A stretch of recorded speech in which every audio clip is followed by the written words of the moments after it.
Iš tikrųjų, pirmiausiai reikėjo labai didelių pastangų, labai didelio noro ir labai didelio pirkėjų užsispyrimo įdėti čia tiek daug pinigėlių ir geros savo energijos, kad ta parduotuvė iš tokios tamsios, negražios, kokia buvo, virstų šiuolaikiška, iš tikrųjų parduotuvė primenanti kažkokį tai mini prekybos centrą. O tam, kad projektas būtų įgyvendintas, pirmiausiai turiu būti, turbūt pradėsiu nuo pradžios, tai turiu būti dėkingas savo valdybai. Kad jinai visada mane supranta, visada man pritarė ir visada padeda įgyvendinti šituos gerus darbus.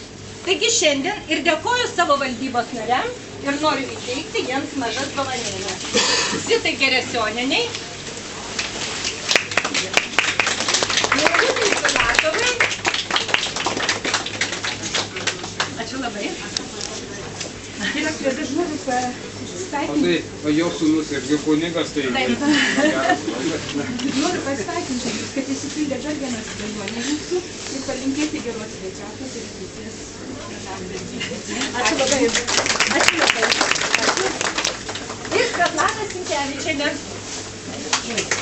Ačiū labai. Ir toliau nesustokit.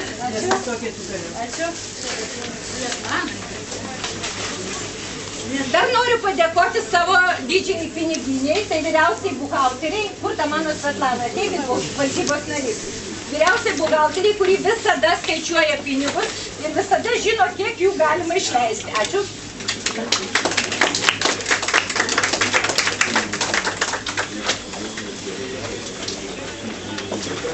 Ačiū. O dabar darbai negali įvykti be rangovo. Taip, kad pirmiausia, didžiulis dėkui, tai pagrindinė mūsų rangovui, Alvydui Kalakauskui. Ačiū Alvydui, kad visada kaip dvynys supranti, kad visada žinai, kur mums reikia pakelti balsą, kur mums reikia jį nuleisti, kad visada randame bendrus sprendimus, kad visada man kaip moteriai, emocionaliai, kaprizingai, surandi tą priėjimo būdą ir visada įgyvendinam tai, ką šiandien turime. Ačiū tau už tai. Ačiū jums, Aigarė. Ačiū jums. Padėka. O kadangi aš noriu dar pasakyti, kad šitas projektas Vepriai tai yra trečias.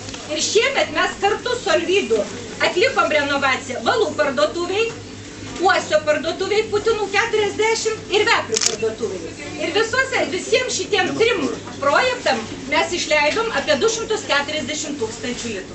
Taip, kad ačiū Alvydai už visus mūsų valdybos priimtų projektų gyvenimą. Ačiū Jums. Ačiū labai. Čia priedas prie tos padėkos. Ačiū. Darbai niekada negali būti vykdomi be darbų vadovo. Taigi dėkoju Nerijui Sabaliauskui irgi už tuos pačius projektus Valų, Uosio ir Veprių parduotuvėse įgyvendinimą. Ačiū Nerijau, suprantimą